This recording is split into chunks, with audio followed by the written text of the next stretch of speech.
Hello friends, എല്ലാവർക്കും B L O ചാനലിലേക്ക് സ്വാഗതം. അപ്പോൾ നിങ്ങൾക്കറിയുന്ന പോലെ തന്നെ എനിക്ക് സ്ട്രൈക്ക് കിട്ടിയിരിക്കുകയാണ്. സോ ഞാൻ ഈ ഒരു എപ്പിസോഡ് അപ്ലോഡ് ചെയ്യുന്നത് ബി എൽ മലയാളം ചാനലിലായിരിക്കും. പിന്നെ എൻ്റെ എക്സ്പ്ലനേഷനും സീൻസും ഞാൻ കുറച്ച് ഫിൽട്ടർ ചെയ്യുന്നതാണ്. ഇല്ലാന്നുണ്ടെങ്കിൽ ഇനിയും സ്ട്രൈക്ക് കിട്ടിക്കഴിഞ്ഞാൽ ബുദ്ധിമുട്ടാണ് കേട്ടോ.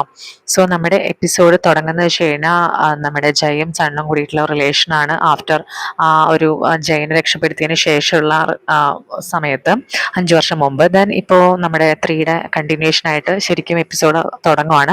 അപ്പോൾ 3യിൽ നമ്മൾ അവസാനം കണ്ടിരുന്നു, ജയ് വന്നിട്ട് പറയുന്നുണ്ട്, ഈ ലോകത്തൊന്നും തന്നെ ഫ്രീ അല്ല എന്ന് നിനക്ക് അറിഞ്ഞോടെ, നീ എനിക്ക് കുറെ കാശ് തരാനില്ലേ, നീ അതെങ്ങനെയാണ് പേ ബാക്ക് ചെയ്യുന്നേ ചോദിക്കുകയാണ്. എന്നിട്ട് നമ്മുടെ സണ്ണിൻ്റെ അടുത്തേക്ക് വന്നിട്ട് പറയാണ്, ആ, നീ ഇവിടേക്ക് വരുമ്പോൾ ചിന്തിച്ചിരുന്നോ ഞാൻ നിന്റെ മേലേക്ക് ഒരു മൂവ് ചെയ്യും എന്നുള്ളത്. പിന്നെ ഒരു ഡയലോഗ് കൂടി പറയുന്നുണ്ട് കേട്ടോ. അപ്പോൾ സൺ ഇതൊന്നും കേട്ടിട്ട് പേടിക്കുന്നേ ഇല്ല. സൺ അപ്പോൾ തിരിച്ച്, യെസ് ഞാൻ ഇമാജിൻ ചെയ്തിരുന്നു, പക്ഷെ നീ എൻ്റെ മേൽ മൂവ് ചെയ്യുന്നല്ല, ഞാൻ നിന്നിലേക്ക് മൂവ് ചെയ്യുന്നതാണ് വിചാരിച്ചിരുന്നതെന്ന് പറയും. പക്ഷെ എന്ത് രസം എന്ന് വെച്ചാൽ രണ്ടാമതൊരു ഡയലോഗ് അവൻ അടിക്കാൻ സമയം കിട്ടില്ല. അപ്പോഴത്തേക്കും നമ്മുടെ ജയ് സണ്ണിനെ സബ്മിസ് ചെയ്യും. ദെൻ കുറച്ച് സീൻസാണ് പിന്നെ കാണിക്കുന്നത്. പക്ഷെ എന്ത് രസം എന്ന് വെച്ച് കഴിഞ്ഞാൽ ഇതെല്ലാം നമ്മുടെ സണ്ണിൻ്റെ സ്വപ്നമായിരുന്നു. ജയ് അടുത്ത് വന്നപ്പോഴത്തേക്കും സണ്ണ് ജസ്റ്റ് സ്വപ്നം കണ്ടതാണ്. ജയ് ആക്ച്വലി പതുക്കെ പതുക്കെ കൈ മൂവ് ചെയ്യുന്നത് സണ്ണിനെ ചുമ്മാ ടീസ് ചെയ്യാൻ വേണ്ടിയിട്ട് മാത്രമായിരുന്നു. അവൻ ആ കൈ മൂവ് ചെയ്തിരിക്കുന്നത് ടാബ് എടുക്കാൻ വേണ്ടിയിട്ടാണ്. ഒരു ടാബ് അവിടെ വെച്ചിട്ടുണ്ട്. ആ ടാബ് പതുക്കെ എടുത്തിട്ട് സണ്ണിൻ്റെ നെഞ്ചത്തോട്ട് അങ്ങോട്ട് എടുത്ത് വെച്ച് കൊടുക്കും. അപ്പോഴാണ് സണ്ണിന് മനസ്സിലാവുക, ഓ ഇതാണോ സംഭവം എന്നുള്ളത്. അപ്പം അങ്ങനെ ആ ടാബിൽ ഒരു 5 ഷോർട്ട് ഫിലിം ഉണ്ട്. അപ്പം നീ അത് വേഗം നോക്കി കണ്ട് പഠിക്കുക, ആക്ടിങ് എന്താണെന്നുള്ളതെന്ന് പറയും. അപ്പോഴത്തേക്ക് സൺ ആകെ കൺഫ്യൂഷൻ ആവുന്നുണ്ട്. കാരണം ഇവൻ എന്തിനാണ് എന്നെ ഇത്രയും ഹെൽപ്പ് ചെയ്യുന്നതെന്നുള്ള രീതിക്ക് അവരിങ്ങനെ ആലോചിച്ചുകൊണ്ടിരിക്കുന്നുണ്ട്. സോ അവിടെ വെച്ചിട്ട് ഫസ്റ്റ് സീൻ കട്ട് ചെയ്യുന്നു. ദെൻ സെക്കൻഡ് സീൻ എന്ന് പറയുന്നത്, കഴിഞ്ഞ എപ്പിസോഡിൽ നമ്മളൊരു ഓൾഡ് മാനിനെ കണ്ടിരുന്നില്ലേ, അതായത് സണ്ണിനെയും ജയനെയും സൂക്ഷ്മം നോക്കിയിരുന്ന ഒരാള്. അപ്പൊ അയാള് അവിടെ അങ്ങനെ കളിച്ചുകൊണ്ടിരിക്കുകയാണ്. അപ്പൊ നമ്മുടെ വെയിറ്റർ വരികയാണ് അതിൻ്റെ ഉള്ളിലേക്ക്. അപ്പൊ വെയിറ്റർ വരുമ്പോഴത്തേക്കും കുറേ ക്വസ്റ്റ്യൻസ് അറ്റ് എ ടൈം ചോദിക്കുന്നുണ്ട്. ആരാണ് ആ ചെക്കൻ, ജയ് എന്തുകൊണ്ടാണ് അവനെ ആ റൂമിലേക്ക് വിളിച്ചത്, നമ്മളെ പോലും അവിടേക്ക് ആക്സസ് ചെയ്യാൻ സമ്മതിക്കാറില്ല, അവൻ എന്താണ് ഇത്രയ്ക്ക് പ്രത്യേകത എന്നൊക്കെ ചോദിക്കുമ്പോഴത്തേക്കും വെയിറ്റർ പറയണ ഒരു ക്വസ്റ്റ്യൻ ചോദിക്കൂ. അപ്പോഴത്തേക്കും ഇയാൾ ചോദിക്കുന്നുണ്ട് അവൻ ആരാണ് എന്താണെന്നൊക്കെ ചോദിക്കുന്നുണ്ട്. അപ്പോൾ വെയിറ്റർ പറയുന്നുണ്ട്, സാറിന് തന്നെ ഒന്ന് ചോദിച്ചോടെ, ജയ് സാറിനോട് ചോദിക്കും. അപ്പോൾ അയാൾ പറയുന്നുണ്ട്, ജയിനോട് ചോദിച്ചു കഴിഞ്ഞാൽ അവൻ ഉത്തരം പറയുമെങ്കിൽ പിന്നെ എന്തിനാണ് ഫുൾ ഞാൻ നിന്നോട് ചോദിച്ച് ടൈം വേസ്റ്റ് ചെയ്യുന്നേ ചോദിക്കുന്നുണ്ട്. അപ്പം വെയിറ്റർ ഇങ്ങനെ വീണ്ടും മിണ്ടാൻ നിൽക്കുന്നുണ്ട്. അപ്പോൾ പറയും, ശരി ഇനി എങ്ങാനും അവൻ വന്നു കഴിഞ്ഞാൽ നീ എന്നോട് റിപ്പോർട്ട് ചെയ്യണം. ആ സോങ് ബഹത്ത് സോങ് ബഹത്ത് എന്ന് പറഞ്ഞാൽ സോങ് എന്ന് പറഞ്ഞാൽ 2. അപ്പോൾ സോങ് ബഹത്ത് 2 ബഹത്ത്, അവനെ 2 ബഹത്ത് എന്നാണല്ലോ വിളിക്കുന്നത്. അവൻ വന്നു കഴിഞ്ഞ് കഴിഞ്ഞാൽ അവനെ റിപ്പോർട്ട് ചെയ്യാൻ പറയുന്നുണ്ട്. അങ്ങനെ വെയിറ്റർ അവിടെ നിന്ന് പോവുകയാണ്. ദെൻ നമ്മുടെ ചെക്കനാണെങ്കിലോ അങ്ങനെ ഷോർട്ട് ഫിലിംസ് കണ്ടുകൊണ്ടേയിരിക്കുകയാണ് അവൻ ആക്ടിങ് പഠിക്കാൻ വേണ്ടിയിട്ട്. അപ്പോൾ നമ്മുടെ ജയ് പിന്നിൽ വന്നിട്ട് ഷോൾഡറിൽ കൈവച്ച് ഇങ്ങനെ നിൽക്കുന്നുണ്ട്. ശരിക്കും ഇതിൽ എപ്പോഴും ഭയങ്കര ടെൻഷൻസ് ആണ് കേട്ടോ അവരുടെ ഇടയിൽ കാണുന്നത്. അപ്പോൾ പെട്ടെന്ന് അവൻ പേടിച്ചിട്ട് ഇങ്ങനെ തിരിഞ്ഞു നോക്കുന്നുണ്ട്. അപ്പോൾ ജയ ചോദിക്കും, നിനക്ക് ഈ 5 ഡ്രാമയിൽ ഏത് ഡ്രാമ ഇഷ്ടമായോ ചോദിക്കും. അപ്പോൾ അവൻ ഫസ്റ്റും തേർഡും എന്ന് പറയും, സൺ. അപ്പോൾ ജയ് പറയും, ഓ നല്ല ആൻസർ, അത് രണ്ടും ഒരേ ഡയറക്ടറിൻ്റെ ആണ്, എന്തോ കരൺ എന്നാണ് ഡയറക്ടറിൻ്റെ പേര്. എന്തായാലും നിനക്ക് നല്ലൊരു സെലക്ഷൻ ഉണ്ട്, എനിക്കിതുപോലെ പുതിയ ഡയറക്ടേഴ്സിനെയാണ് ആവശ്യം എന്നൊക്കെ പറയുകയാണ്. അപ്പോൾ ഇവൻ ചോദിക്കണം, നിനക്ക് ശരിക്കും എന്താ ജോലി ചോദിക്കുമ്പോൾ അവൻ പറയുന്നുണ്ട്, എനിക്ക് ഡ്രീം ഇൻഡസ്ട്രീസിലും എനിക്ക് ഷെയർ ഉണ്ട്, ഇവിടെ എനിക്ക് ഷെയർ ഉണ്ട്. അപ്പോൾ സൺ ചോദിക്കുകയാണ്, ഇതിന് വേണ്ടിയിട്ട് ഈ സിനിമ കാണാൻ വേണ്ടിയിട്ടാണോ നീ എന്നെ ഇവിടേക്ക് വിളിച്ചു വരുത്തിയത് ചോദിക്കുകയാണ്. അപ്പോൾ നമ്മുടെ ജയ് പറയണ, അതെ തീർച്ചയായിട്ടും, കാരണം നിനക്ക് മാത്രമാണ് ഈ ഒരു കമ്പനിയിൽ പ്രത്യേകിച്ച് വെസ്റ്റഡ് ഇൻട്രസ്റ്റുകളൊന്നും ഇല്ലാത്തത്, അതുകൊണ്ട് നിനക്കാണത് കറക്റ്റായിട്ട് ഉത്തരം പറയാൻ സാധിക്കുക, അതുകൊണ്ടാണ് ഈ സിനിമകൾ നിന്നെ തന്നെ കാണിച്ചതെന്ന് പറയും. എന്നിട്ട് ഇവൻ പറയും, എനിക്ക് നിന്നെക്കുറിച്ച് എല്ലാം അറിയാം സൺ, കാരണം നീ ഒരു ഡെറ്റ് കളക്ടറായിരുന്നു ആ മാഫിയയ്ക്ക് വേണ്ടിയിട്ട്. അവിടെ നിന്ന് നിന്റെ അമ്മ മരിച്ചു, നിന്റെ ബ്രദർ മരിച്ചു, അവർ മരിച്ചതിന് ശേഷമാണ് നീ നന്നായതെന്ന് എനിക്കറിയാം. അതുകൂടാതെ നീ സണ്ണീനെ, അതായത് ഇന്നത്തെ ബാങ്കിന് നീ ഡേറ്റ് ചെയ്തിരുന്നു, അവൻ നിന്റെ കാശും കൊണ്ട് മുങ്ങി, അങ്ങനെ അവിടെ നിന്നാണ് നീ റിവെഞ്ച് എന്ന് പറയുന്ന ഒരു കാര്യമായിട്ട് വന്നതെന്ന് എനിക്കറിയാം. പിന്നെ എന്നെ ഇപ്പോഴും അത്ഭുതപ്പെടുന്ന ഒരു കാര്യം, നീ എങ്ങനെയാണ് ഫാക്കിൻ്റെ ഫോട്ടോഷൂട്ടിന് സമ്മതിപ്പിച്ചെന്നുള്ളത് എനിക്കിതുവരെ മനസ്സിലായിട്ടില്ല എന്ന് പറയും. അപ്പോൾ നമുക്ക് മനസ്സിലായല്ലോ, ജയ് അല്ല ഫാക്കിനെ കൊണ്ട് ഫോട്ടോഷൂട്ടിന് സമ്മതിപ്പിച്ചിരിക്കണം, ഇവൻ്റെ സ്ട്രാറ്റജി തന്നെയാണ്. പക്ഷെ എന്താ അതിൽ വിറ്റെന്ന് വെച്ച് കഴിഞ്ഞാൽ, ഈശ്വര അവൻ ഇപ്പോഴും അറിയില്ല എന്താണ് ഇവർ തമ്മിലുള്ള ഡീലെന്ന്. ജയുടെ പൊസസീവ്നെസ് വെച്ചിട്ട് അവൻ ആ ഡീല് സമ്മതിക്കുമോ എന്നുള്ളത് കണ്ടറിയണം. ഈ സമയം നമ്മുടെ ഓൾഡ് മാൻ അവിടെ പുറത്ത് വന്നിട്ട് ഇങ്ങനെ ഇതൊക്കെ കേൾക്കാൻ നിൽക്കുന്നുണ്ട്. ഈ ഓൾഡ് മാൻ അവിടുത്തെ ബോസ്സാ തോന്നുന്നുണ്ട്, അവൻ്റെ ബോസ്സാണ്. അങ്ങനെ ജയ് സണ്ണിനോട് പറയും, ഞാൻ നിന്നെ ഒന്ന് വിളിപ്പിച്ചതൊരു ഗിഫ്റ്റ് തരാനാന്ന് പറയും. എന്നിട്ട് എന്താ ചോദിക്കുമ്പോഴത്തേക്കും നമ്മുടെ ജയ് വീണ്ടും പറയും, അത് ഞാൻ നിന്നിലേക്ക് ഒരു സാധനം തരാനാന്ന് പറയും. കേൾക്കുമ്പോൾ വേറെ മീനിങ് ആണ് കേട്ടോ, പക്ഷെ എന്താ സംഭവം എന്നറിയോ, ടാബിലേക്ക് ഒരു പെൻഡ്രൈവ് കുത്തിവെക്കും. അതിനാണ് ഇവന് ഈ ഒരു ഡബിൾ മീനിങ്ങിലൊക്കെ അവൻ വർത്താനം പറഞ്ഞത്. അപ്പോൾ ആ പെൻഡ്രൈവിൽ എന്താണെന്നറിയോ, സണ്ണി ഇവനെ കുറിച്ചിട്ട് സംസാരിച്ചിട്ടുള്ള കുറേ കാര്യങ്ങളാണ്.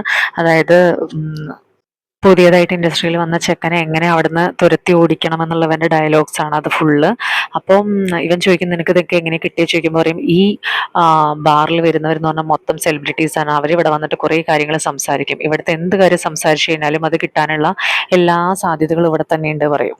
അപ്പോൾ സണ്ണിന് ദേഷ്യം വന്നിട്ട് പറയും നിനക്ക് എന്നെ ഏറ്റവും വലിയൊരു ആക്ടർ ആക്കാൻ പറ്റുമോ ചോദിക്കും. അപ്പം നമ്മുടെ ജയ് പറയും ഓ അപ്പം നീ ഫൈനലി അഡ്മിറ്റ് ചെയ്യുകയാണല്ലേ, നിനക്ക് ഡയറക്ടർ ആർദർ ബാക്കറായിട്ട് വേണ്ടി വരും എന്നുള്ളത് എന്ന് പറയാണ്. അപ്പോൾ എന്നിട്ട് ഇവൻ കുറേ സ്ക്രിപ്റ്റൊക്കെ കൊടുത്തിട്ട് അവന് കൊടുത്തിട്ട് പറയും ശരി ഇതെല്ലാം നാളെ നീ സമ്മറൈസ് ചെയ്തിട്ട് കൊണ്ടുപോവാ, എന്നാലാണ് നീ പഠിച്ചു എന്നുള്ളത് എനിക്ക് മനസ്സിലാവുള്ളൂ എന്ന് പറയും. അങ്ങനെ അവനുള്ള ഹോംവർക്കുകളൊക്കെ കൊടുത്തിട്ട് അവനെ അവിടെ നിന്ന് വിടുകയാണ്. അങ്ങനെ അവൻ വഴി കൂടെ പോകുമ്പോഴത്തേക്കും ഭയങ്കരമായിട്ട് ചിന്തിക്കുകയാണ് സണ്ണി പറഞ്ഞ കാര്യങ്ങൾ, എങ്ങനെയാണ് അവൻ പുതിയതായിട്ട് വരുന്ന ഓരോരുത്തരെയും അവിടെ നിന്ന് തുരത്തി ഓടിക്കുന്നത് എന്നുള്ളത്. അപ്പോൾ അവൻ മനസ്സിൽ വിചാരിക്കുകയാണ് ഇല്ല നിന്നെ തോൽപ്പിച്ചുകൊണ്ട് ഞാൻ നിന്നേക്കാളും വലിയൊരു ആക്ടർ ആവും എന്നുള്ളത് അവൻ മനസ്സിൽ പറഞ്ഞുറപ്പിക്കുകയാണ്. തൊട്ട് പിറ്റേ ദിവസം നമ്മുടെ കാജോൺ ഓഫീസിൽ ഇരുന്നിട്ട് നൂഡിൽസ് കഴിച്ചുകൊണ്ടിരിക്കുകയാണ്. അപ്പോൾ അവിടേക്ക് സ്കൈ വരുമ്പോൾ സ്കൈ കാജോണിനെ ചീത്ത പറയുന്നുണ്ട്, രാവിലെ തന്നെ ഇങ്ങനെ നൂഡിൽസ് മാത്രം കഴിച്ചിരിക്കില്ലേ എന്ന്. അപ്പോൾ സംഭവം എന്ന് വെച്ചാൽ കാജോണിൻ്റെ കയ്യിൽ വലിയ പൈസയൊന്നും ഇല്ല. അപ്പോൾ അവൻ എക്സ്പെൻസ് കുറയ്ക്കാൻ വേണ്ടിയിട്ടാണ് ഈ നൂഡിൽസ് കഴിച്ചുകൊണ്ടിരിക്കുന്നത്. അപ്പോൾ വേഗം നമ്മുടെ സ്കൈ അവൻ കൊണ്ടുവന്ന സാൻഡ്വിച്ച് എന്തോ ഷെയർ ചെയ്ത് കൊടുക്കും. എന്താ പറയുക നീയും കൂടി ഇത് കഴിക്കാൻ നല്ല രസമുള്ളൂ എന്നൊക്കെ പറയും. സ്കൈ ഭയങ്കര നല്ല പയ്യനാണ് കേട്ടോ, അവൻ കാജോണിനെ ഭയങ്കരമായിട്ട് പ്രൊട്ടക്റ്റ് ചെയ്യുന്നുണ്ട്. അങ്ങനെ ആ സമയത്ത് നമ്മുടെ ചെക്കൻ കയറി വരികയാണ്. അപ്പൊ സ്കൈ വേഗം ഫാക്കീൻ ഗ്രൂപ്പിൽ പോസ്റ്റ് ചെയ്തിട്ടുള്ള ഫോട്ടോസ് കാണിച്ചു കൊടുക്കുകയാണ്. ഫാക്കീൻ സണ്ണിൻ്റെ അടുത്ത് എല്ലാ ഫോട്ടോസും ഗ്രൂപ്പിലല്ല സോറി ഇൻസ്റ്റാഗ്രാമിൽ പോസ്റ്റ് ചെയ്തിട്ടുണ്ട്. അപ്പം നമ്മുടെ എല്ലാവർക്കും ഭയങ്കര സന്തോഷമാണ്. അങ്ങനെ ഫക്കിൻ അങ്ങനെ ചെയ്യുന്നൊന്നും വിചാരിച്ചില്ല. അപ്പം നമ്മുടെ കാജോൺ പറയുന്നുണ്ട് നീ ഇന്ന് എന്തായാലും ആക്ടിങ് ക്ലാസ്സസ് ഒക്കെ നീ പോകണം, ആക്ടിങ് ക്ലാസ് ഉണ്ട് നിനക്ക്, അപ്പം അതിന് പോകുമ്പോഴത്തേക്കും നിനക്ക് ഈ ക്യാമറ ഉപകാരപ്പെടും, ഇതെൻ്റെ പേഴ്സണൽ വാലറ്റ് എന്നുള്ള സംഭവമാണ്, അതുകൊണ്ട് സൂക്ഷിച്ച് ഉപയോഗിക്കണേന്ന് പറഞ്ഞിട്ട് കൊടുക്കും. അപ്പം നമ്മുടെ സണ്ണ് തിരിച്ചു കൊടുത്തിട്ട് പറയും അയ്യോ എനിക്കിത് ഉപയോഗിക്കാൻ അറിയില്ലല്ലോ എന്ന് പറയും. അപ്പോൾ കാജോൺ പെട്ടുപോയി, കാരണം വെച്ചിട്ടുണ്ടെങ്കിൽ ഇവന് ക്യാമറ പോലും ഉപയോഗിക്കാൻ അറിയില്ല. അപ്പോൾ സ്കൈ പറയും വരൂ ഞാൻ കാണിച്ചു തരാമെന്ന് പറഞ്ഞിട്ട് സ്കൈ നമ്മുടെ സണ്ണിനെയും കൊണ്ടുപോയിരുന്നിട്ട് എല്ലാം പറഞ്ഞു കൊടുക്കുക, പവർ ബട്ടൺ ചാർജിങ് ഒക്കെ. പാവട്ടോ സ്കൈയും നമ്മുടെ സണ്ണും ഭയങ്കര ബ്രദേഴ്സിനെ പോലെ ഫീൽ ചെയ്യും. പക്ഷെ നമ്മുടെ കാജോൺ മാത്രം അവരുടെ വീഡിയോ എടുത്തുകൊണ്ടിരിക്കുന്നത് വേറൊരു ലെവലിൽ നിന്നാണ് കേട്ടോ. അപ്പം നമ്മുടെ സ്കൈ ചോദിക്കുമ്പോൾ എന്താ വീഡിയോ എടുക്കുന്നത് ചോദിക്കുമ്പോൾ നമ്മുടെ കാജോൺ പറയും ഒന്നുമില്ല നിങ്ങൾ നല്ലൊരു ഷിപ്പാണല്ലോ, ശരിക്കും ഇങ്ങനത്തെ ഷിപ്പുകളൊക്കെയാണ് നമ്മൾ ആൾക്കാർക്ക് മുമ്പിൽ കൊടുക്കേണ്ടത്, അതുകൊണ്ട് ഞാൻ നിങ്ങളുടെ കുറച്ച് ഫോട്ടോസും വീഡിയോസും ഒക്കെ എടുക്കട്ടെ എന്ന് പറയുകയാണ്. അപ്പൊ സ്കൈ ഇങ്ങനെ ഭയങ്കരമായിട്ട് പറയുന്നുണ്ട് ഓ ഞങ്ങളെ കുറിച്ചിട്ടൊന്നും അങ്ങനെ പറയില്ലേ എന്നൊക്കെ പറയുന്നുണ്ട്. പക്ഷെ നമ്മുടെ കാജോൺ ഭയങ്കര സ്വീറ്റ് ആയിട്ട് അവരുടെ വീഡിയോസ് എടുത്തുകൊണ്ടിരിക്കുകയാണ് കേട്ടോ. അങ്ങനെ നമ്മുടെ സണ്ണ് താഴത്തേക്ക് ഇറങ്ങിയിട്ട് ഫോൺ എടുത്ത് നോക്കുമ്പോൾ ഡമ്മി എന്ന് പറയുന്നത് ജയിൻ്റെ പേര് സേവ് ചെയ്തിരിക്കുന്നത് കേട്ടോ. ഡമ്മിയുടെ മെസ്സേജാണ് ഈ വർഷത്തെ ചിൽഡ്രൻസ് ഡേയുടെ ഒഫീഷ്യൽ മോട്ടോ എന്താണെന്നുള്ളത്. അതെന്താണെന്നുള്ളത് നമുക്കിപ്പോൾ മനസ്സിലായിട്ടില്ല, അവനും മനസ്സിലായിട്ടില്ല. എന്നിട്ട് അവൻ നേരെ ആക്ടിങ് ക്ലാസ്സിലേക്ക് പോകുന്നുണ്ട്. അവിടെ ചെന്നപ്പോഴത്തേക്കും അവൻ ഒരു ടേബിളൊക്കെ എടുത്ത് വെക്കുമ്പോഴത്തേക്കും അതിൻ്റെ മുകളിലേക്ക് ഒരു ബാഗും കൊണ്ട് വെച്ചിട്ട് ഒരാൾ വരുന്നുണ്ട്. അവൻ എന്നിട്ട് പറയും നിന്റെ കയ്യിൽ കാശൊന്നും ഇല്ലല്ലോ, പിന്നെ നീ എന്തിനാണ് ഇവിടെ ആക്ട് ചെയ്യാൻ വേണ്ടിയിട്ട് വന്നിരിക്കുന്നത്, ഈ കമ്പനീനെ മുടിപ്പിക്കാൻ വേണ്ടിയിട്ട് വന്നതാണോ നീ എന്നൊക്കെ പറഞ്ഞിട്ട് അവൻ പറയും ഇനി എന്തായാലും നീ ഒരു മാസം കൂടുന്നതിന് ഇവിടെ നിൽക്കില്ല എന്ന് പറഞ്ഞിട്ട് അവൻ പോകും. അപ്പോഴത്തേക്കും അവിടെ മിററിൻ്റെ അവിടെ നിൽക്കുന്ന ഒരു ചെക്കനുണ്ട്. ആ ചെക്കൻ പറയും ഓ നീ എന്തായാലും ഒരു റഫായിട്ടുള്ള പാത്താണ് സ്വീകരിച്ചിരിക്കുന്നത്, സാരമില്ല വെൽക്കം, എൻ്റെ പേര് വേവ് എന്ന് പറഞ്ഞിട്ട് അവനെ തട്ടിയിട്ട് പോകും. പക്ഷേ വേവ് ഒരു നല്ല പയ്യനെ പോലെ ഇപ്പോൾ തോന്നിപ്പിക്കുന്നുണ്ട്, പക്ഷെ എനിക്ക് എന്തോ ഭയങ്കര ഡൗട്ട് ഉണ്ട്. അപ്പോഴേക്കും പഠിപ്പിക്കുന്ന ടീച്ചർ അവിടേക്ക് വരുന്നു, എല്ലാവരും വെൽക്കം ചെയ്യുന്നു. അങ്ങനെ ഇവൻ്റെ അടുത്ത് ചോദിക്കുകയാണ് നിനക്ക് എത്ര വർഷം എക്സ്പീരിയൻസ് ഉണ്ട്, നീ ഏതൊക്കെ മോഡലിങ്ങിന് നിന്നിട്ടുണ്ടെന്നൊക്കെ ചോദിക്കുമ്പോൾ ഇവൻ പറയും എനിക്കൊരു എക്സ്പീരിയൻസും ഇല്ല, ഞാൻ മുമ്പൊന്നിലും അഭിനയിച്ചിട്ടില്ല എന്നൊക്കെ പറയുകയാണ്. അങ്ങനെ ടീച്ചർ ആകെ അത്ഭുതപ്പെടുന്നുണ്ട്, കാരണം ഇവനെ എന്ത് ചെയ്യും ട്രെയിൻ ചെയ്യിക്കും എന്നൊക്കെ പറഞ്ഞിട്ട്. പക്ഷേ ടീച്ചർ പറഞ്ഞിട്ട് ഇറ്റ്സ് ഓക്കെ കുഴപ്പമില്ല ഞാൻ പഠിപ്പിക്കാം എന്നൊക്കെ പറയുകയാണ്. അത് കഴിഞ്ഞിട്ട് പിന്നെ നമ്മൾ കാണുന്നത് വെച്ച് കഴിഞ്ഞാൽ നമ്മുടെ സണ്ണ് ക്യാച്ച് ഓൺ കൊടുത്ത ക്യാമറയിൽ എല്ലാതും കറക്റ്റായിട്ട് വീഡിയോ എടുത്തിട്ടൊക്കെ വെക്കുന്നുണ്ട്. അങ്ങനെ അതിൻ്റെ ഇടയ്ക്ക് അവൻ ടോയ്ലറ്റിൽ പോകുമ്പോൾ വീണ്ടും ഡമ്മിയുടെ മെസ്സേജ് എന്താണ് ഈ വർഷത്തെ ചിൽഡ്രൻസ് ഡേയുടെ ഒഫീഷ്യൽ മോട്ടോ. അവൻ എന്നെ മനസ്സിലാവുന്നില്ല ഇത് എന്താ ഈ ചോദിക്കുന്നതെന്ന്. അപ്പോൾ നമ്മുടെ വേവ് ഉണ്ടല്ലോ നേരത്തെ വന്ന വേവിനോട് ചോദിക്കും. അപ്പോൾ വേവ് പറയും എനിക്കറിയില്ലല്ലോ എന്ന് പറയും. അപ്പം ഇതൊന്നും നമുക്കറിയേണ്ട കാര്യമില്ലല്ലോ എന്ന് പറയും. അത് കഴിഞ്ഞിട്ട് തിരിച്ച് നമ്മുടെ സണ്ണ് അവിടെ വന്ന് നോക്കുമ്പോഴത്തേക്കും അവൻ്റെ വീഡിയോ എടുക്കുന്ന ആ ക്യാമറ അവിടെ കാണാനില്ല. അവൻ അവിടെയൊക്കെ കിടന്ന് തപ്പുന്നുണ്ട്. അപ്പോൾ ബാക്കിയുള്ളവർ ഇതൊക്കെ എന്താ ചോദിക്കുന്നുണ്ട്. പക്ഷേ ഇവൻ എന്തോ ഒരു സംശയം തോന്നിയിട്ട് ഇവൻ വേഗം ഓടുകയാണ്. ഓടിപ്പോയി നേരെ പല സ്ഥലത്തും തപ്പുന്നുണ്ട്. അങ്ങനെ നോക്കുമ്പോഴത്തേക്കും ഒരു ടോയ്ലറ്റിൻ്റെ മുമ്പിൽ അതിൻ്റെ കുറേ സാധനങ്ങൾ കിടക്കുന്നുണ്ട് ആ ക്യാമറയുടെ. അപ്പോൾ ആക്സസറീസ് മനസ്സിലായി അവൻ തുറന്നു നോക്കുമ്പോഴത്തേക്കും അവിടെ എന്തൊക്കെയോ എഴുതി വെച്ചിട്ടുണ്ട് ഇവനെ കളിയാക്കുന്ന രീതിക്ക്. എൻ്റെ ക്യാമറ ആ ക്ലോസറ്റിൽ ഇട്ടിരിക്കുക കേട്ടോ. ആ സീൻ കണ്ടു കഴിഞ്ഞാൽ നമുക്ക് ഭയങ്കര വിഷമമാവും കേട്ടോ. കാരണം പാവൻ ക്യാച്ച് ഓൺ എത്രയോ കാശ് കൊടുത്ത് വാങ്ങിച്ചതാണ്. അവന് സങ്കടമായിട്ട് അവൻ വേഗം ഒന്ന് ആലോചിക്കണം കേട്ടോ. ക്ലോസറ്റിൽ കൈയിട്ടിട്ട് അവൻ ആ അതെടുത്തിട്ട് കഴുകും എങ്ങാനും ശരിയായാലോ എന്നും പറഞ്ഞിട്ട്. അപ്പോൾ ഇത് കണ്ടിട്ട് വേവും അവരൊക്കെ ആകെ അത്ഭുതപ്പെട്ട് നിൽക്കുന്നുണ്ട്. അവൻ്റെ മനസ്സിലേക്കാണെങ്കിൽ ഓർമ്മ വരുന്നത് കാജോൺ പറഞ്ഞ ഡയലോഗാണ്, എൻ്റെ പേഴ്സണൽ വാലറ്റിലെ പൈസയാണ്. പക്ഷെ നോക്കുമ്പോൾ അത് കഴുകിയിട്ടും അത് പ്രത്യേകിച്ച് കാര്യമൊന്നും ഉണ്ടാവില്ല, നാശമായി. അങ്ങനെ അവൻ്റെ മനസ്സിൽ ആ റിവഞ്ച് ഇങ്ങനെ പൊങ്ങി പൊങ്ങി വരുവാണ്.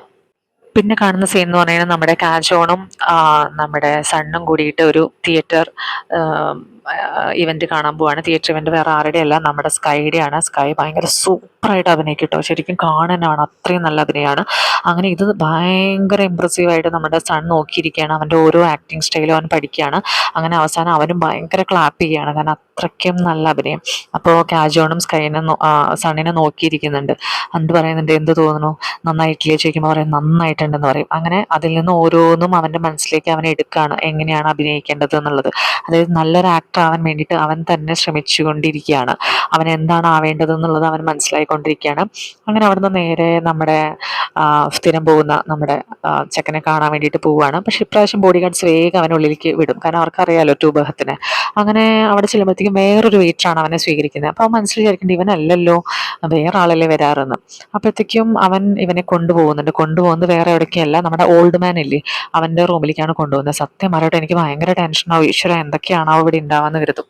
പിന്നെ അയാൾ ഭയങ്കര ഭയങ്കര ദേഷ്യത്തിൽ അവനോട് ചോദിക്കുകയാണ്, സത്യം പറ നീ ആരാന്നൊക്കെ പറയണം. അപ്പോഴത്തേക്കും മറ്റേ ആസ്ട്രോഗ് എടുക്കുന്നുണ്ടോ ചില്ലിൻ്റെ, ഞാൻ വിചാരിച്ചു ഈശ്വര അതും കൊണ്ടുവന്നിട്ട് ഇവൻ്റെ തല വല്ലതും ചെയ്യുമെന്ന് കരുതും. ചോദിക്കും, നീ എങ്ങനെയാണ് അവനെ വളച്ചെടുത്തത്, അവൻ അവൻ്റെ റൂമിലേക്ക് ഒരാളെ പോലും കയറ്റാറില്ല, നീ എന്തോ സ്പെഷ്യൽ ആയതുകൊണ്ടല്ലേ ചോദിക്കും. അപ്പോൾ നമ്മുടെ ചെക്കൻ പറയും, ഞാൻ കാശ് കൊണ്ടാണ് അവനെ വീഴ്ത്തിയെന്ന് പറയും. അപ്പോൾ നമ്മുടെ ആ ഓൾഡ് മാൻ ചിരിക്കും, നീ എത്ര രൂപ കൊടുത്തു ചോദിക്കും. അപ്പോൾ ഇവൻ പറയും 2 രൂപ എന്ന്. അപ്പോൾ വീണ്ടും അവൻ ചിരിക്കും, 2 രൂപ കൊണ്ട് നീ അവനെ വീഴ്ത്തേ, നീ ഭയങ്കര സംഭവമാണല്ലോ എന്നൊക്കെ ചോദിക്കുകയാണ്. ഇതൊക്കെ പറയുമ്പോഴത്തേക്കും നമ്മുടെ സണ്ണിന് ചിരി വരും കേട്ടോ. അപ്പോൾ അയാൾ ചോദിക്കും, ഞാൻ ഇത്രയൊക്കെ പണ്ട് നീ ചിരിക്കുന്നു എന്നൊക്കെ ചോദിക്കും. അപ്പോൾ ഇവൻ പറയാണ്, നിങ്ങളിങ്ങനെ വെറുതെ റഫായിട്ട് കാണിക്കേണ്ട, നിങ്ങളൊരു പാവമെന്ന് കണ്ടു കഴിഞ്ഞാൽ തന്നെ അറിയാമെന്ന് പറയും. അപ്പോഴാണ് കേട്ടോ നമുക്ക് ശ്വാസം വീഴാം. ഓൾഡ് മാൻ ഒരു പാവമാണ് കേട്ടോ. ഓ നിനക്ക് എന്നെ മനസ്സിലായില്ലേ, നീ ഭയങ്കര സംഭവം തന്നെ, എന്നെ എത്ര വേഗം മനസ്സിലാക്കിയല്ലേ.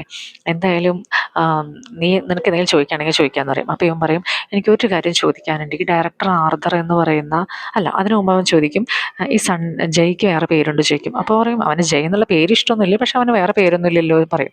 അല്ല ഈ ഡയറക്ടർ ആർദർ എന്ന് പറഞ്ഞിട്ടുള്ള ആള് ആയിട്ട് ഇവൻ തന്നെയാണോ, അത് ഇവൻ അതുപോലെ പേര് മാറ്റി കളിക്കുകയാണോ ചോദിക്കും. അപ്പം നമ്മുടെ ഓൾഡ് മാൻ പറയും, ഏയ് അവൻ അങ്ങനെ ഒരു പേരുള്ളതൊന്നായിട്ട് അറിയില്ല, ജയ് നല്ലൊരു മനുഷ്യനാണ്, അവൻ്റെ ഏഞ്ചലാന്നൊക്കെ പറയുമ്പോൾ നമ്മുടെ സണ്ണിൻ്റെ മുഖത്തൊരു മാതിരി പുച്ഛമാണ് കേട്ടോ. എന്തായാലും നീ ചെല്ല്, അവൻ നിന്നെ എക്സ്പെക്ട് ചെയ്യാന്ന് പറയും ഓൾഡ് മാൻ. അത് കഴിഞ്ഞിട്ട് പറയും, എന്തായാലും നമ്മൾ സംസാരിച്ചൊന്നും അവൻ അറിയണ്ടെന്ന് പറയുമ്പോൾ കറക്റ്റ് സമയത്ത് നമ്മുടെ ജയ് കയറി വന്നിട്ട് പറയും, എന്ത് സീക്രട്ടാണ് നിങ്ങൾ പറയുന്നേ പറയും. അപ്പോൾ ഓൾഡ് പറയും, ഞാൻ നിന്നെക്കുറിച്ച് എന്തെങ്കിലും സീക്രട്ട് പറയുമോ, ഒന്നും ഞാൻ പറഞ്ഞിട്ടില്ല എന്ന് പറയും. എന്നിട്ട് പറയും, നീ ഇങ്ങനെ ഓവർ ടൈം വർക്ക് ചെയ്യുന്നത് കണ്ടിട്ട് ബാക്കിയുള്ള എംപ്ലോയീസും അതുപോലെ വർക്ക് ചെയ്യാൻ തുടങ്ങി, അതുകൊണ്ട് എനിക്ക് വന്ന ബുദ്ധിമുട്ട് എന്താണെന്നറിയോ, ഞാനിപ്പോൾ അവർക്ക് എക്സ്ട്രാ പൈസ കൊടുക്കണം, എന്നെ ഇങ്ങനെ ബുദ്ധിമുട്ടിക്കല്ലേ എന്നൊക്കെ പറയും. എന്നിട്ട് വേഗം ഒരു ഡ്രിങ്ക്സിന്റെ എന്തോ ഒരു പാക്കറ്റ് ജയുടെ കയ്യിൽ കൊടുത്തിട്ട് ഓൾഡ് മാൻ പറയും, ഇത് നീ തന്നെ എടുത്തു, ഇത് ആരും കുടിക്കുന്നില്ല. എന്നിട്ട് സണ്ണിന്റെ കയ്യിലേക്ക് കൊടുത്തിട്ട് പറയും, ഇത് ജയുടെ സ്റ്റഫാണ്, ഇത് നിനക്ക് കുടിക്കാൻ തരുന്നുണ്ടെങ്കിൽ നീ കുടിച്ചോ എന്ന് പറയും. അപ്പം എനിക്ക് തോന്നുന്നു എന്തോ ഉറക്കം വരാതിരിക്കാൻ വേണ്ടിയിട്ടോ അങ്ങനെ എന്തോ തോന്നുന്നുണ്ട്, അതായത് ഓവർ ടൈം വർക്ക് ചെയ്യാൻ വേണ്ടിയിട്ട് നമ്മുടെ ജയ് യൂസ് ചെയ്യുന്ന എന്തോ ഒരു ടൈപ്പ് ഓഫ് സംഭവമാണ്. ഇനി അത് പ്രൊമോഷൻ ആണോ എന്ന് എനിക്ക് മനസ്സിലായില്ല കേട്ടോ. അങ്ങനെ ജയ് സണ്ണിനെയും വലിച്ചുകൊണ്ട് അവിടുന്ന് പോവുകയാണ് നേരെ റൂമിലേക്ക്. എന്നിട്ട് റൂമിൽ എത്തിയ ഉടൻ ജയ് ചോദിക്കുന്നുണ്ട്, അയാൾ നിന്നോട് എന്താണ് സീക്രട്ട് പറഞ്ഞതെന്ന് ചോദിക്കുകയാണ്. അപ്പോൾ അവൻ സൺ പറയുന്നുണ്ട്, പ്രത്യേകിച്ചൊന്നും പറഞ്ഞില്ല, ഞാൻ നിന്നെ എങ്ങനെയാണ് ഹിറ്റ് ചെയ്തതെന്നാണ് ചോദിച്ചേ പറഞ്ഞു. അപ്പോൾ നീ എന്ത് മറുപടി പറഞ്ഞു? ഞാൻ പറഞ്ഞു 2 രൂപ കൊണ്ടാണ് നിന്നെ ഹിറ്റ് ചെയ്തതെന്ന് പറഞ്ഞു. അപ്പോൾ അവൻ ജയ് ചിരിക്കുന്നുണ്ട്, ഓ അത് വളരെ സത്യം തന്നെയാണ്, പിന്നെ എന്താണ് പറഞ്ഞത് ചോദിക്കും. അപ്പോൾ ഇവൻ പറയും, പിന്നെ എന്ത് പറഞ്ഞു എന്നാണ് പറയുന്നത്, പിന്നെ ഒന്നും പറഞ്ഞില്ല എന്ന് പറയും. അപ്പോൾ നമ്മുടെ ജയ് ഇങ്ങനെ ക്ലോസ് ആയി വന്നിട്ട് പറയും, ആ പറഞ്ഞത് എന്താന്ന് പറഞ്ഞു കഴിഞ്ഞാൽ വേണമെങ്കിൽ നിന്റെ ഇന്നത്തെ വർക്ക് ലോഡ് ഞാൻ കുറയ്ക്കാന്ന് പറയും. അപ്പോൾ എന്ത് വർക്ക് ലോഡ് ചോദിക്കുമ്പോഴത്തേക്കും അവൻ്റെ കാലുമ്പോൾ മറ്റൊരു ഈ ഹാർഡ് ഡിസ്ക് പോലെ ഒരു സംഭവം കൊണ്ട് ഇങ്ങനെ ആക്കും. അപ്പോൾ എന്താ വെച്ചാൽ അതിൽ കുറേ മൂവീസാണ്, അത് ഫുൾ കണ്ടിട്ട് വേണം അവന്, ഹോംവർക്കാണ്, ഫുൾ കണ്ടിട്ട് അത് വെച്ചിട്ട് അവൻ അഭിപ്രായങ്ങൾ പറയണം. പ്ലസ് കുറേ സ്ക്രിപ്റ്റുകൾ അവിടെ വെച്ച് കൊടുത്തിട്ടുണ്ട്, ആ സ്ക്രിപ്റ്റുകളും അവനോട് വായിക്കാൻ പറയും. പിന്നെ ആ ഒരു പാക്കില്ലേ, അതെന്താണെന്ന് വെച്ച് കഴിഞ്ഞാൽ ഒരു ചായ പാക്കറ്റാണ്, ആ ചായ കുടിച്ച് കഴിഞ്ഞാൽ ഉറങ്ങില്ല. അപ്പോൾ ഇത് വേണമെങ്കിൽ നീ ഉപയോഗിച്ചോ, ഇത് കഴിച്ചിട്ട് നീ ഇരുന്നതൊക്കെ കണ്ട് പഠിച്ചു വെക്കാൻ പറയും. എന്നിട്ട് വേണമെങ്കിൽ ചായയും കുടിച്ചോളാൻ പറയും. അപ്പം അവൻ ചോദിക്കും ഇത് എത്ര നേരം വായിക്കേണ്ടി വരും ചോദിക്കുമ്പോൾ പറയും കഴിയുന്ന വരയ്ക്ക് എന്ന് പറയും. അപ്പം ഈ പറയുന്ന സമയത്തിൽ ഭയങ്കര ഒരു ടെൻഷനൊക്കെ അവിടെ കൊടുക്കുന്നുണ്ട് കേട്ടോ. ഇതും പറഞ്ഞിട്ട് നമ്മുടെ ജയ് ഒരു കിസ്സും കൊടുത്തിട്ട് അവിടെ നിന്ന് ഓടിപ്പോവും. സണ്ണിനാണെങ്കിൽ ഒന്നും മനസ്സിലാവുന്നില്ല. അവസാനം സണ്ണ് ഇത് വായിച്ച് വായിച്ച് വായിച്ചതേ കിടന്നുറങ്ങുന്നുണ്ട്. അപ്പം ഈ ഉറങ്ങുന്ന സമയത്ത് ജയ് ഇത് കണ്ടിട്ട് പതുക്കെ സണ്ണിൻ്റെ അടുത്ത് വന്ന് ഇങ്ങനെ നോക്കുന്നുണ്ട്. അങ്ങനെ നോക്കി ജസ്റ്റ് കിസ് ചെയ്യാൻ വേണ്ടിയിട്ടാണ് തോന്നുന്നുണ്ട് നോക്കുന്നത്. പക്ഷെ പെട്ടെന്ന് അവന് ബോധം വരുമ്പോൾ അവൻ കിസ് ചെയ്യില്ല, പകരം ബുക്ക് ഇങ്ങനെ പതുക്കെ മാറ്റുമ്പോഴത്തേക്കും പെട്ടെന്ന് സണ്ണ് കണ്ണ് തുറന്ന് നോക്കിയിട്ട് ആകെ ടെൻഷനായിട്ട് എഴുന്നേറ്റിരിക്കുന്നുണ്ട്. നീ എന്താ ചെയ്യാൻ പോകുന്നതെന്ന് ചോദിച്ചിട്ട് വേഗം എഴുന്നേറ്റിരിക്കും. പിന്നെ നേരിട്ടൊരു ക്വസ്റ്റ്യൻ ആണ്. ക്വസ്റ്റ്യൻ ഞാനിവിടെ ഫിൽട്ടർ ചെയ്യുന്നുണ്ട് കേട്ടോ. അത് ചോദ്യം എനിക്ക് പറ്റുമോ എന്നറിയില്ല. അതായത് നിന്നെ ആരെങ്കിലും ചെയ്തിട്ടുണ്ടോ ചോദിക്കും. അപ്പം നമ്മുടെ സൺ പറയും നോർമലി ഞാൻ ടോപ്പാണെന്ന് പറയും. അപ്പോഴത്തേക്കും ജയ് ചോദിക്കും നോർമലി ടോപ്പാണെന്നോ, അപ്പോൾ എപ്പോഴും നീ ബോട്ടം ആയിട്ടുണ്ട് തോന്നണോ പറയും. അപ്പോൾ ഇവങ്ങനെ പെട്ടെന്ന് ആലോചിക്കും പഴയ സംഭവം. കാരണം 5 വർഷങ്ങൾക്ക് മുമ്പ് അവനൊരിക്കൽ ബോട്ടം ആയിരുന്നു എന്നുള്ളത്. അപ്പോൾ നമുക്ക് മനസ്സിലായല്ലോ പിങ്ക് റാബിറ്റ് ആരായിരുന്നു എന്നുള്ളത്. അപ്പോൾ അവൻ പറയും ഒരിക്കൽ മാത്രം എന്ന് പറയും. അപ്പം നോക്കുമ്പോൾ നമ്മുടെ ജയ്ക്ക് ഭയങ്കര പൊസസീവ്നെസ്. ശരിക്കും ജയ് എന്തിനാണോ ഇത്രയും പൊസസീവ് ആവുന്നത്. അപ്പം ജയ് ചോദിക്കും ആരായിരുന്നു ആ ആള്. അപ്പോൾ ഇവൻ പറയും എനിക്കറിയില്ല, ഒരു ദിവസം മാത്രമുള്ള ഒരു റിലേഷൻ ആയിരുന്നു. അപ്പോൾ ഇവൻ ചോദിക്കും അങ്ങനെ ഒരു ഇമ്പോർട്ടൻ്റ് അല്ലാത്ത ഒരാളാണെങ്കിൽ പിന്നെ നീ എന്തിനാണ് ആളുടെ കൂടെ കിടന്നത് എന്നൊക്കെ ചോദിക്കും. അപ്പോഴത്തേക്കും നമ്മുടെ സണ്ണ് പറയും നീ എന്തിനാണ് അത് കൂടുതൽ അന്വേഷിക്കുന്നത് എന്നൊക്കെ ചോദിക്കും. അങ്ങനെ അപ്പം ജയ് ആണെങ്കിൽ പറയും ഞാനും 5 വർഷം മുമ്പ് ഒരു ആളുടെ കൂടെ സ്പെൻഡ് ചെയ്തിരുന്നു നൈറ്റ്. പക്ഷെ എനിക്കറിയില്ല അവൻ എവിടെയാന്ന് പറയും. അപ്പം നമ്മുടെ സൺ പറയും ഓ എത്രയും പെട്ടെന്ന് തന്നെ നിങ്ങൾ ഒന്ന് ചേരാൻ വേണ്ടി ഞാൻ പ്രാർത്ഥിക്കുന്നു. അവൻ നമ്മുടെ ജയ് നിനക്ക് ഇതൊന്നും കേട്ടിട്ട് എന്നോട് ഒരു അസൂയും തോന്നണില്ലേന്ന് അവൻ നമ്മുടെ സൺ ചോദിക്കുന്നുണ്ട്. ശരിയാണ് സൺ ചോദിച്ചത്, എന്തിനാണ് ഞാൻ അസൂയപ്പെടുന്നത്? ഞാൻ നിനക്ക് അങ്ങനെ ആരെങ്കിലും ആണോ? നമ്മൾ തമ്മിൽ അങ്ങനെ എന്തെങ്കിലും റിലേഷൻ ഉണ്ടോ ചോദിക്കും. അപ്പോഴത്തേക്കും നമ്മുടെ ജയ്ക്ക് വീണ്ടും ഭയങ്കര പൊസസീവ് ആവുന്നുണ്ട് കേട്ടോ. അങ്ങനെ ജയ് ഭയങ്കര പാഷനേറ്റ്ലി സണ്ണിനെ നോക്കി ഇങ്ങനെ ചിരിച്ചിരിക്കുന്നുണ്ട്. എന്താണോ അവൻ്റെ മനസ്സിലെന്ന് അറിയുന്നില്ല. അങ്ങനെ പിറ്റത്തെ ദിവസം നമ്മുടെ കാജോൺ സണ്ണിനെയും കൊണ്ടിട്ട് നമ്മുടെ ഈ ബോക്സിംഗ് ഒക്കെ നടക്കുന്ന സ്ഥലത്തേക്ക്, ജിമ്മ് പോലത്തെ ഒരു സ്ഥലത്തേക്ക് കൊണ്ടുപോവാണ്. കാരണം ആക്ടിങ് മാത്രം പോരല്ലോ, നല്ല ബോഡിയും വേണം. അപ്പം നമ്മുടെ സണ്ണ് ഭയങ്കര ക്ഷമ ചോദിക്കുകയാണ് ആ ഒരു ക്യാമറ കൊണ്ടുപോയി നശിപ്പിച്ചതിന്. അപ്പോൾ നമ്മുടെ കാജോൺ പറയേണ്ടത് സാരമില്ല, എന്തിനാണത്, ഒരു ക്യാമറ അല്ലേന്ന്. പക്ഷെ പാവട്ടോ കാജോൺ ഭയങ്കര പോസിറ്റീവാണ്. അവനൊരു വാട്ടർ ബോട്ടിലൊക്കെ കൊടുക്കുന്നുണ്ട്. എന്നിട്ട് പറയുന്നുണ്ട് ഇത് സൂക്ഷിക്കണേ, ഇനി എൻ്റെ കയ്യിൽ വാങ്ങിക്കാൻ വേറെ പൈസ ഇല്ല എന്നൊക്കെ പറഞ്ഞിട്ട് അവന് ഭയങ്കര ചില്ലാക്കിയിട്ട് അവനെ വിടുന്നുണ്ട്. പക്ഷെ പാവം കാജോൺ അവൻ പോയതിന് ശേഷം ഇങ്ങനെ ആലോചിക്കുകയാണ് ഈശ്വര എൻ്റെ ഉള്ള പൈസ മുഴുവൻ എടുത്തിട്ടാണല്ലോ ഞാൻ ആ ക്യാമറ വാങ്ങിച്ചത്, അത് പോയല്ലോ എന്ന്. അപ്പോൾ പാവട്ടോ അവൻ ഒന്നും സണ്ണിനെ അറിയിക്കുന്നില്ല. അങ്ങനെ സണ്ണ് അവിടെ വന്ന് നിൽക്കുമ്പോഴത്തേക്കും ആ മുൻപ് തിയേറ്റർ പ്രാക്ടീസിന് പോയപ്പോൾ ഉണ്ടായ ആ വില്ലന്മാരൊക്കെ അവിടെ തന്നെ ഉണ്ട് കേട്ടോ. അപ്പോൾ അവരിങ്ങനെ എന്താ പറയുക ഇവനെ മിരട്ടുന്ന പോലെയാണ് നിൽക്കുന്നത്. അപ്പോൾ ആ ചെക്കൻ വന്നിട്ട് പറയുന്നുണ്ട് ഓ നീ എന്തായാലും ബോക്സിങ്ങിന് വാ, ഞാൻ നിന്നെ ശരിയാക്കി തരാമെന്നൊക്കെ പറയും. സംഭവം നമ്മുടെ ചെക്കൻ ഭയങ്കര സ്മാർട്ടാണ്. അവൻ ഭയങ്കര പ്രിപ്പയർഡ് ആയിട്ട് നിൽക്കുമ്പോഴാണ് നമ്മുടെ വേവ് ഇല്ലേ, വേവ് വന്നിട്ട് പറയും നീ അവനെ ഒന്നും ചെയ്യല്ലേ കേട്ടോ, അവൻ വലിയൊരാളുടെ മോനാണ്, വലിയ ആക്ടറിൻ്റെ മോനാണ്, അവൻ നിന്നെ വല്ലതും ചെയ്ത് കഴിഞ്ഞാൽ നിനക്ക് മാത്രമല്ല പ്രശ്നം, മാനേജർ കാജോണിനും പ്രശ്നമാണെന്ന് പറയും. അപ്പോൾ പെട്ടെന്ന് അവൻ ഷോക്കാവും. കാരണം ഓൾറെഡി അവൻ കാരണം കാജോണിന് കുറേ കാര്യങ്ങൾ അനുഭവിക്കേണ്ടി വന്നിട്ടുണ്ട്. ഇനി വീണ്ടും അവൻ ഉപദ്രവിച്ചു എന്ന് വേണ്ടാന്ന് കരുതിയിട്ട് പാവം അവൻ ഈ വില്ലൻ്റെ നിന്ന് കിട്ടുന്ന എല്ലാ ഇടിയും വാങ്ങിച്ചു വെക്കും. അങ്ങനെ ടോയ്ലറ്റ് വന്നിട്ട് അവൻ മേല് മുഴുവൻ നോക്കുമ്പോഴത്തേക്കും കംപ്ലീറ്റ് മേല് മുഴുവൻ ഇടിച്ച മുറിവുകളാണ്. അവനാകെ വിഷമാവും. കാരണം അവന് തിരിച്ചൊന്നും ചെയ്യാൻ പറ്റിയില്ലല്ലോ.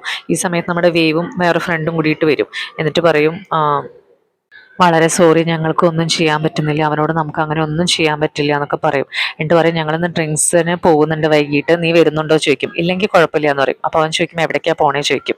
ഫൈനലി എവിടേക്കാണ് പോണേന്ന് അറിയോ, ആ പാർട്ടിക്ക്, അതായത് നമ്മുടെ സ്ഥിരം പോകുന്ന സ്ഥലം. അപ്പോൾ അവൻ അവിടെ കയറുമ്പോഴത്തേക്കും വെയിറ്റർക്ക് അവനെ കാണുമ്പോഴത്തേക്കും മനസ്സിലാവും.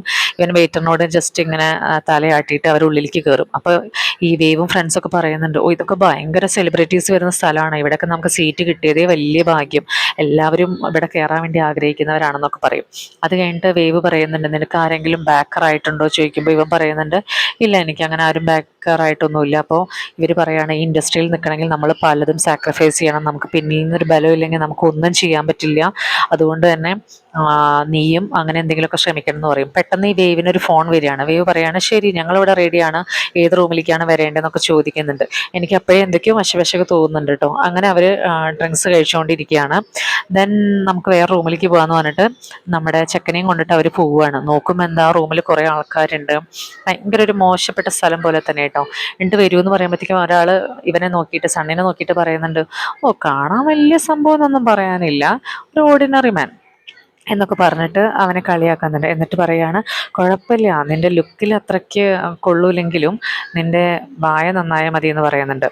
അപ്പം ദെൻ പിന്നെ കാണിക്കുന്നത് കുറച്ച് ഇതായിട്ടുള്ള സീൻസാണ്.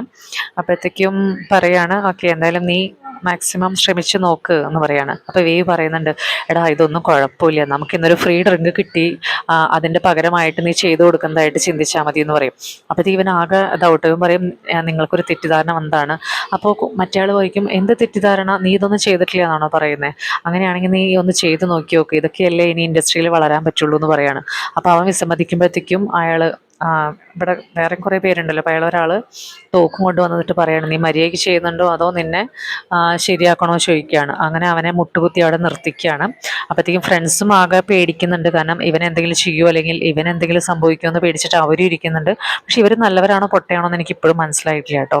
അപ്പം മറ്റേയാളാണെങ്കിൽ മര്യാദയ്ക്ക് നീ ചെയ്യുമെന്ന് പറഞ്ഞിട്ട് അവനെ ഇങ്ങനെ ഭീഷണിപ്പെടുത്തിക്കൊണ്ടേയിരിക്കുകയാണ്. ആ ഒരു സിറ്റുവേഷൻ എപ്പിസോഡ് 4 അവസാനിക്കുകയാണ്. ഇനി 5 ഇന്ന് രാത്രി വരും. ഞാനത് എത്രയും പെട്ടെന്ന് തന്നെ ഇതിൽ അപ്ലോഡ് ചെയ്യാൻ ശ്രമിക്കാം കേട്ടോ.